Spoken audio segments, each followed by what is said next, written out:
Presiden Prabowo Subianto melantik Jenderal Tandio Budi Revita sebagai Wakil Panglima TNI setelah posisi ini kosong hingga 25 tahun. Selain melantik Wakil Panglima, Presiden juga mengukuhkan 6 kodam yang meliputi wilayah Riau dan Kepulauan Riau, Sumatera Barat dan Jambi, Lampung dan Bengkulu, Kalimantan Selatan dan Kalimantan Tengah, Sulawesi Tengah dan Sulawesi Barat, hingga Papua Selatan yang berpusat di Merauke. 6 kodam ini akan dipimpin oleh 6 pangdam yang dilantik dalam waktu yang sama. Presiden Prabowo mengungkapkan serangkaian pelantikan ini dilakukan untuk memperkuat pertahanan. Sosok yang dilantik disebut sebagai sosok terpilih yang mengemban tugas untuk memperkuat pertahanan Indonesia. Saya telah melantik panglima-panglima, komandan-komandan brigade, orang-orang yang dipilih. Saudara-saudara sebagai pemimpin harus memimpin dari depan. Panglima TNI, Panglima Pasukan TNI, komandan-komandan brigade, komandan-komandan batalion memimpin dari depan, memimpin di tengah-tengah pasukan, berada selalu di tempat yang paling berbahaya, berada selalu di tempat yang paling kritis. Tidak ada komandan pasukan yang memimpin dari belakang, pemimpin dari depan. Pemimpin memberi contoh. Pemimpin adalah prajurit yang paling baik. Saya titip saudara-saudara sekalian, jaga pasukanmu sebaik-baiknya. Bina anak buahmu sebaik-baiknya. Anak buahmu adalah bagaikan anak kandungmu sendiri. Pimpin dengan baik. Jaga mereka dengan baik. Latih mereka dengan baik. Latih mereka dengan keras. Tapi tidak dengan kekejaman. Kita adalah tentara rakyat, kita lahir dari rakyat, kita adalah anak kandung rakyat, kita mengabdi untuk rakyat, kita membela rakyat, dan kita siap mati untuk rakyat kita, saudara-saudara sekalian. Dalam kesempatan ini, Presiden juga meresmikan 6 komando daerah militer atau kodam baru. Dari Bandung, Jawa Barat, Syekh Al-Hadar, Metro TV. Pemirsa, momentum upacara gelar pasukan operasional dan kehormatan militer di Pusat Pendidikan dan Pelatihan Pasukan Khusus TNI AD Batu Jajar, Jawa Barat tidak hanya menjadi ajang untuk meresmikan 162 satuan baru. Pada Minggu 10 Agustus, Presiden Prabowo Subianto juga melantik sejumlah perwira tinggi untuk mengisi jabatan-jabatan baru di TNI. Nah, kami akan bahas secara khusus mengenai 6 perwira tinggi untuk mengisi jabatan 6 Panglima Komando Daerah Militer atau Pangdam baru dan apa sebetulnya tujuan dari restrukturisasi TNI yang dilakukan Presiden Prabowo saat ini.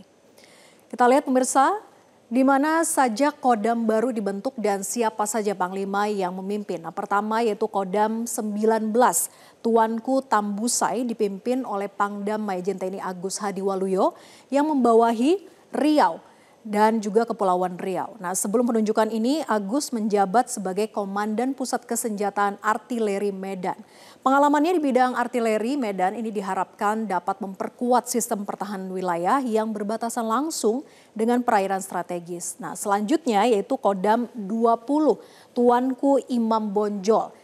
Nah, ini untuk wilayah Sumatera Barat dan juga Jambi dipimpin oleh Majen TNI Arif Gajah Mada. Jabatan Arif ini sebelumnya adalah asisten personalia Kepala Staf Angkatan Darat yang memberinya pengalaman tentang manajemen sumber daya manusia di tubuh TNI AD. Kita masuk ke wilayah berikutnya pemirsa, yaitu masih di wilayah Sumatera. Kodim 21 Radin Inten mencakup Lampung dan juga Bengkulu. Ini dipimpin oleh salah satu nama yang paling dikenal publik, Majen TNI Christomey Sianturi. Sebelumnya Christomey menjabat Kepala Pusat Penerangan atau Kapuspen TNI. Tentunya jadi pengalaman yang luas dalam hal komunikasi strategis dan juga hubungan institusional. Nah, kemudian Kodam ke-22 yaitu Tambun Bungai untuk wilayah Kalimantan Tengah dan Kalimantan Selatan berada di bawah komando Majen TNI Zainul Arifin sebagai Pangdam 22 Tambun Bungai. Nah, Zainul ini datang dari lingkungan akademis pertahanan dengan jabatan terakhir sebagai Wakil Rektor Bidang Kerjasama, Kelembagaan, Inovasi, dan Teknologi di Universitas Pertahanan. Selanjutnya pemirsa untuk wilayah Sulawesi. Nah, ini juga diresmikan Kodam 23 Palakawira, Majen TNI Jonathan Binsar Parluhutan Sianipar ditunjuk sebagai Pangdam 23 Palakawira yang mencakup Sulawesi Tengah dan Sulawesi Barat. Pengalamannya sebagai asisten latihan Kepala Staf Angkatan Darat dinilai relevan untuk membangun kesiapsiagaan dan juga kemampuan operasional prajurit khususnya untuk wilayah dengan karakteristik geografis dan juga sosial yang kompleks. Nah terakhir namun tak kalah strategis pemirsa, yaitu pembentukan Kodam 24 Mandala Trikora. Ini berpusat di Merauke, Papua Selatan. Kodam 24 Mandala Trikora ini dipimpin oleh Majen TNI Luki Avianto. Luki ini adalah peraih Adi Makayasa Akademi Militer tahun 1996. Dan karirnya juga bisa dikatakan cemerlang, salah satunya pernah menjadi Panglima Komando Operasi TNI Habema. Sebelumnya Luki menjabat sebagai perwira staf ahli tingkat 3. Bidang hubungan internasional Panglima TNI. Nah, jabatan tersebut memberikannya wawasan geopolitik untuk memimpin di wilayah perbatasan. Nah, pemirsa, dalam pelantikan para perwira tinggi ini, Presiden Prabowo Subianto menegaskan bahwa para komandan itu tidak boleh memimpin pasukan dari belakang. Pemimpin itu harus berada di depan dan memberi contoh kepada anak buah. Lantas apa yang sebetulnya menjadi pertimbangan Presiden terkait dengan restrukturisasi hingga pembentukan 6 kodam baru? Kita simak pernyataan berikut ini. Keadaan dunia penuh ketidakpastian. Walaupun kita tidak suka perang, perang terjadi di mana-mana. Indonesia tidak mau memihak blok manapun. Tapi karena itu tidak ada pilihan lain. Indonesia harus punya pertahanan yang sangat kuat. Lalu pemirsa, apa sebetulnya tujuan pembentukan dari Kodam baru ini? Mengutip pernyataan dari Kadis Penat bahwa Kodam adalah strategi untuk memperkuat sistem pertahanan keamanan rakyat semesta atau Sishan Kamrata yang melihat seluruh wilayah negara itu sebagai satu kesatuan pertahanan yang utuh. Nah, juga diharapkan bahwa Kodam baru ini dapat memberi wewenang dan juga otoritas yang lebih besar dalam menjangkau wilayah dan juga merespon isu-isu lokal secara optimal.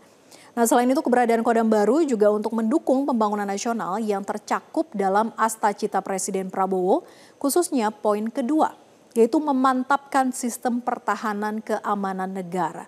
Nah, satu lagi pemirsa, keberadaan Kodam baru diharapkan mendukung program pemerintah di bidang kesehatan hingga program kesejahteraan seperti distribusi bansos dan juga penanggulangan bencana di daerah. Nah, kebijakan Presiden Prabowo kali ini pun menuai sejumlah pro kontra sebetulnya. Namun ada satu catatan kritis seperti yang disampaikan oleh pengamat militer Anton Ali Abbas. Catatannya seperti ini pemirsa. Idealnya bahwa ketika ada efisiensi anggaran, lalu ada keterbatasan, keleluasan anggaran pertahanan, maka butuh ada inovasi. Nah, bagaimana Kodam baru itu tidak banyak menyedot anggaran rutin. Karena kalau anggaran rutin itu bisa tembus 70%, nanti kekeluasaan untuk memodernisasi alutsista akan jauh lebih sempit atau lebih sedikit anggarannya. Nah, ia menambahkan bahwa adopsi dan pengembangan teknologi alutsista untuk merespon ancaman perang di masa depan itu jauh lebih penting daripada sekedar meningkatkan jumlah personil TNI. Nah, dari statement ini kemudian pemirsa, Kadis Penat juga merespon pertanyaan terkait dengan anggaran adanya penambahan Kodam ini. Brigjen Wahyu Yudayana mengatakan bahwa dipastikan langkah ini selaras dengan program kementerian lembaga lainnya sehingga pengembangan organisasi itu tidak akan bertentangan dengan upaya efisiensi pemerintah. Nah, prosesnya pun dikatakan bahwa bertahap dan terukur yang jelas sudah dilaksanakan penghitungan. Nah, lalu selanjutnya apa sebetulnya rencana TNI ke depan? Kita lihat ke grafis berikutnya. Bahwa rencana TNI ke depan itu tentu masih akan ada kelanjutan dari restrukturisasi dan reorganisasi TNI yang dilakukan saat ini. Sebelumnya telah beredar luas bahwa rencana TNI Angkatan Darat untuk membentuk hingga 37 kodam di Indonesia. Nah, dengan adanya 6 kodam baru saat ini terdapat total, artinya dari 15 bertambah 6 jadi 21 kodam pemirsa. Nah, hal ini tentunya harus menimbang aturan Undang-Undang Nomor 3 Tahun 2025 tentang TNI bahwa gelar postur TNI tidak harus mengikuti administrasi daerah. Artinya walaupun ada pemekaran wilayah, misalnya pembentukan daerah otonom baru di Papua, itu tidak diharuskan adanya Kodam baru. Nah, TNI Angkatan Darat juga berencana untuk merekrut 24.000 tamtama untuk ditempatkan di daerah-daerah yang belum memiliki satuan setingkat batalion. Tujuannya ini untuk mendukung ketahanan pangan dan pembangunan daerah. Untuk itu mereka akan dilatih dalam bidang pertanian misalnya, kemudian peternakan, perikanan, dan juga kesehatan dengan tetap mendapatkan pelatihan militer dasar. Jelajahi cara baru mendapatkan informasi. Download Metro TV Extend sekarang.